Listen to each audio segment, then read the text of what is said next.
Magandang araw mga idol, boxing update po tayo. Cuadrolas Casimero nag-iisang angas ng Pinas.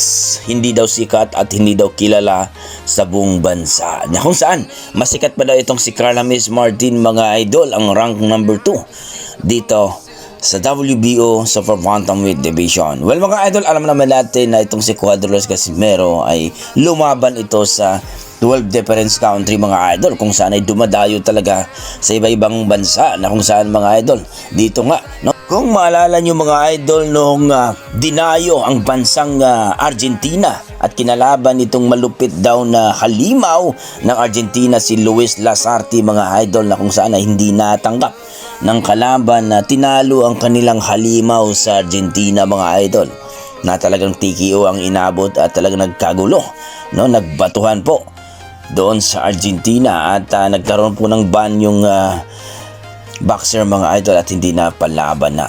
Well mga idol, alam naman natin na talagang itong si Casimero ay dumayo talaga kung saang bansa, na kung saan doon nga din sa bansang UK ay tinalo